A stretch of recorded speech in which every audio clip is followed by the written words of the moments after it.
చెప్పినాము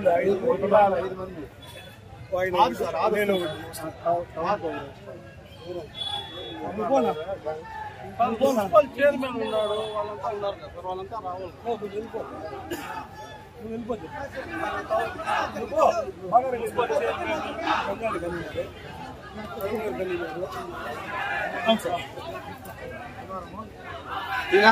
మీడియా కలిగారు సార్.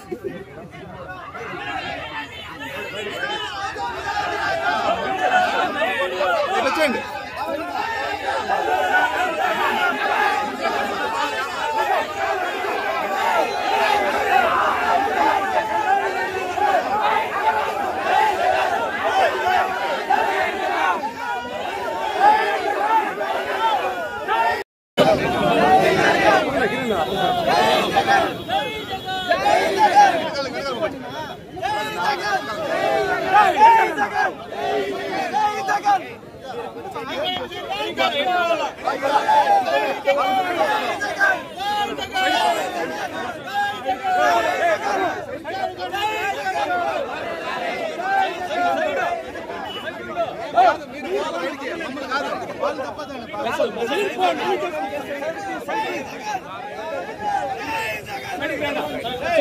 కనిపించలేదు, కనిపించలేదు చెప్తున్నాను.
నిలబడి నిలబడి బా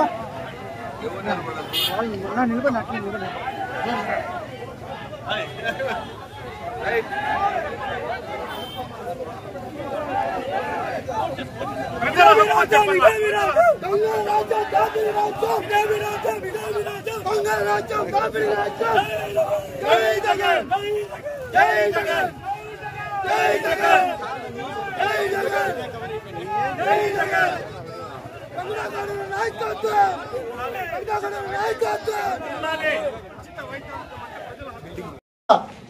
రాజకీయాల్లో ప్రతి ఎన్నికకు ఎవరినో ఒకరిని కలుపుకొని ఎలాగైనా అధికారంలోకి రావాలి అనే ఆలోచనటువంటి నాయకుడు.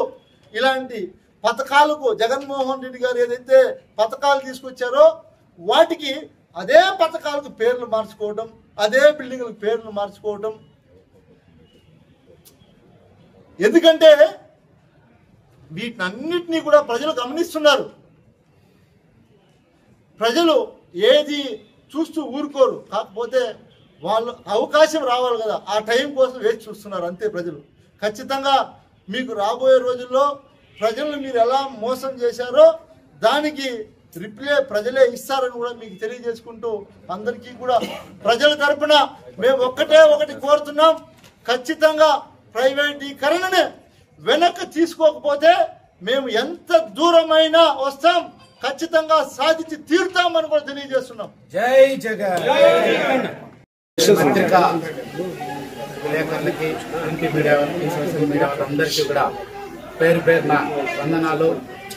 మీ అందరికీ తెలుసు, ఏదైతే భారతదేశంలో ఎక్కడా లేని విధంగా జగన్మోహన్ రెడ్డి గారు ముఖ్యమంత్రిగా ఉన్నప్పుడు 17 మెడికల్ కాలేజీలు తెస్తే దాంట్లో 5 పూర్తి చేసి సీట్లు కూడా అలాట్ అయితే ఆ సీట్లు మాకొద్దు, మేము పీపీపీ పద్ధతిలో ప్రైవేటీకరణ చేయాలని ప్రజెంట్ కూటమి ప్రభుత్వం నిర్ణయం తీసుకోవడం చాలా దారుణం.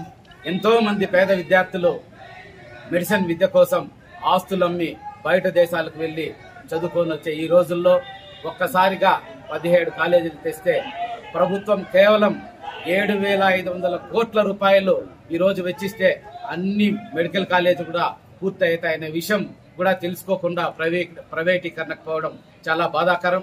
ఎందుకంటే ఈ 1.5 సంవత్సరంలో 2,40,000 కోట్లు అప్పు చేసిన కూటమి ప్రభుత్వం కేవలం 7,500 కోట్లు మెడికల్ కాలేజీలకు ఇస్తే ఎంతో మంది పేద విద్యార్థులు ఈ రోజు వైద్య విద్యకు చాలా దగ్గరైతారు. ఈ ప్రైవేటీకరణను వైఎస్ఆర్ కాంగ్రెస్ పార్టీ తీవ్రంగా ఖండిస్తా ఉంది. ఖచ్చితంగా ప్రభుత్వమే చర్య తీసుకొని మెడికల్ కాలేజీలు రన్ చేయాలని వైఎస్ఆర్ కాంగ్రెస్ పార్టీ తరఫున డిమాండ్ చేస్తున్నాము. జై జగన్.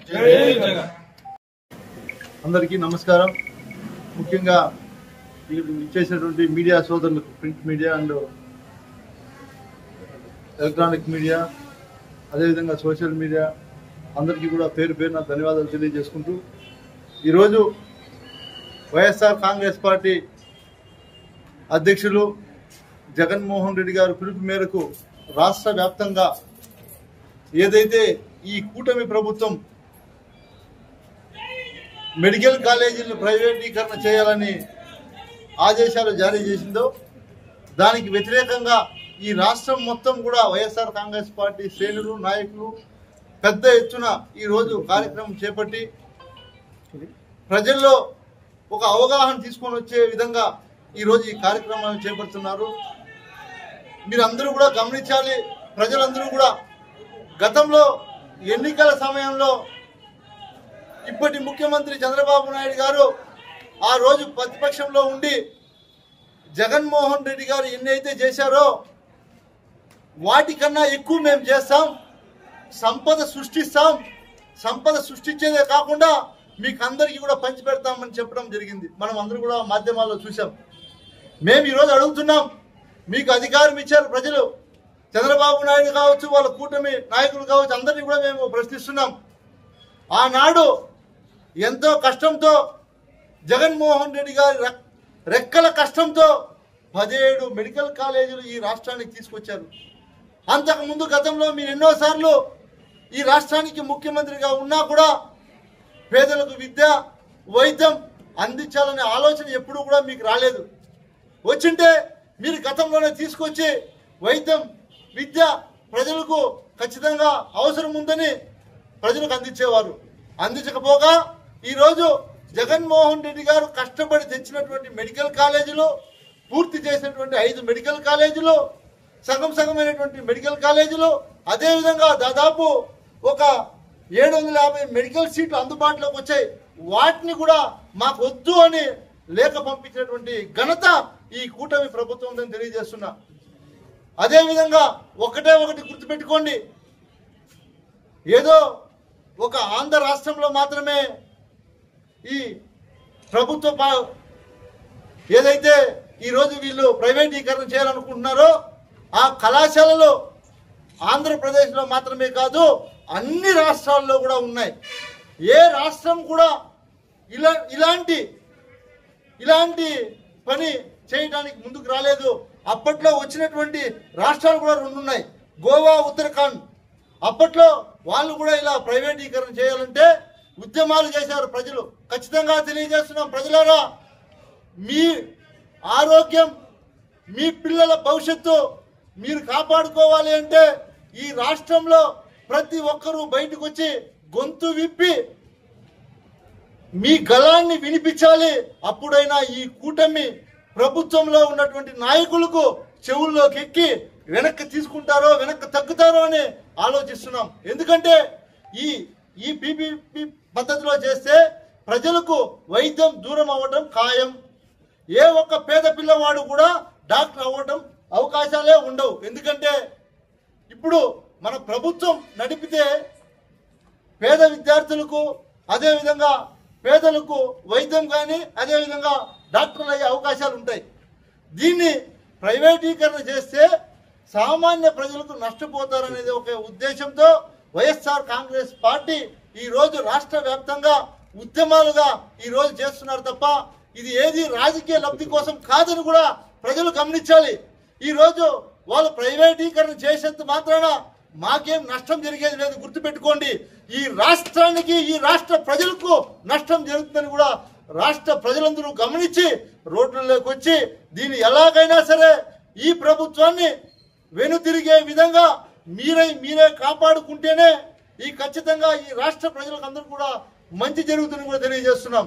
అదేవిధంగా మేము మరీ ముఖ్యంగా చంద్రబాబు నాయుడు గారిని మరీ ముఖ్యంగా అడుగుతున్నాం.